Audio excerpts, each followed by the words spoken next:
پہلے روزے بڑے مشکل تھے پہلی امتوں کے لیے. مغرب کے وقت جب ہم روزہ کھولتے ہیں اس وقت روزہ کھولتا تھا. مغرب کی نماز ہوئی عشاء تک بس کھانا پینا.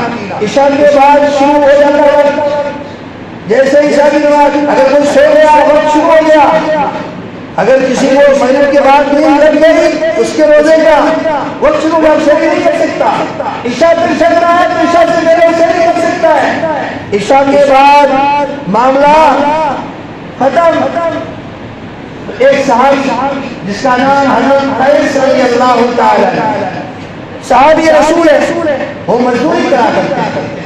دن بھر جب روزے رکھتا ہماری طرح ایسا نہیں کہ میں مزدوری کرنے جاتا ہوں روزانے پر. گرمی کا موسم ہے روزہ رکھا ہوا ہے. روزے رکھ کر جنگل میں جاتے لکڑیاں کاٹتے تھے اور لکڑیاں کاٹ کر بازار میں بیچتے تھے. پھر وہ مزدوری لا کر اپنے گھر پر افطاری کا انتظام کیا کرتے تھے. یہ روزہ کا معاملہ تھا. روزہ رکھا جنگل میں گئے لکڑیاں کاٹی کندھے پہ اٹھائی بازار میں گئے بیچ کے آئے.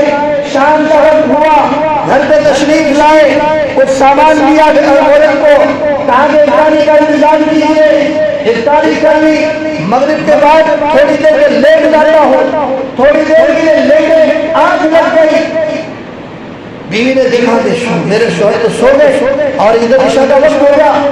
معاملہ ختم. ویسے ہی روزہ رکھ لیا.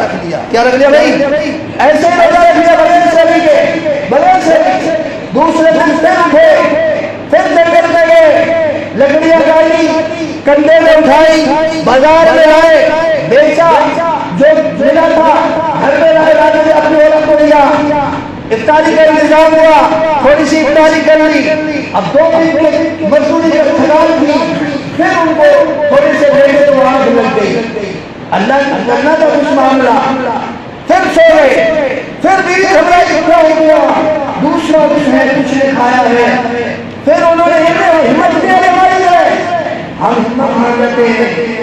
آدھا دن صبح 6 سے 1 بجے تک کام کے لیے جاتے ہیں. ہمت ہار جاتے ہیں. ارے گرمی کے روزے ہیں سردی کے روزے ہیں ٹھنڈے روزے ہیں گھبرانے جیسے روزے نہیں ہیں. بڑے آسان کر دی اللہ نے. پھر بھی روزوں کی کوئی قدر نہیں. پھر بھی روزوں کا شوق نہیں. پھر بھی روزوں کا ذوق نہیں. پھر بھی روزوں کی تمنا نہیں. پھر بھی روزے چھوڑ رہے ہیں. کیا بنے گا کیا جواب دیں گے رب کو؟ کیا منہ دکھائیں گے اللہ کو؟ اس لیے میرے بھائیو آؤ روزوں کی قدر کر لو. روزوں کی عظمت پہچان لو. صحابی تیسرے دن پھر روزے کی حالت روزے رکھ لیا. چھوڑا نہیں کہ 2 دن بھی سحری نہیں کیے 2 دن سحری نہیں کیے. تیسرے دن پھر روزہ رکھ لیا. پھر جنگل میں گئے لکڑیاں کاٹی. پھر اٹھائے بازار میں بیچی. پھر گھر میں تشریف لائے. پھر افطاری کا انتظام ہوا. پھر جب بے ہوش ہو کے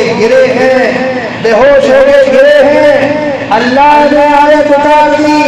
اللہ نے قرآن میں صحابی کا وعدہ اتنا پسند آیا اللہ نے اپنے محبوب کو کہہ دیا. کیا کہا؟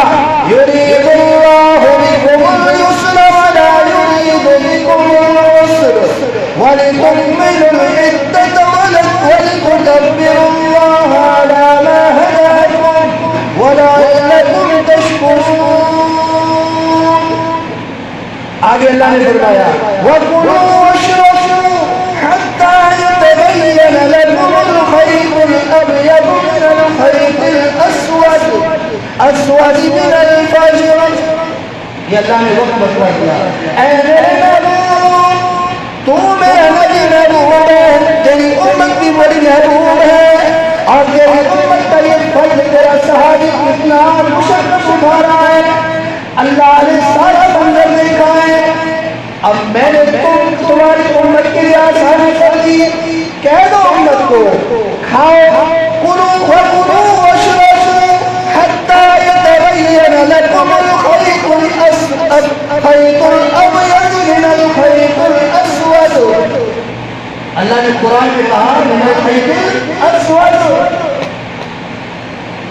اللہ نے پوری آیت کے ذریعے سے پورا حکم اب آپ کی امت کے سحری کا وقت جو ہے فجر کی ظاہری جو صبح صادق کا وقت ہے اس وقت تک آپ کی امت کھا سکتی ہے پی سکتی ہے، اس وقت سے لے کر رات کے مغرب کے وقت تک آپ کے لیے روزہ ہے۔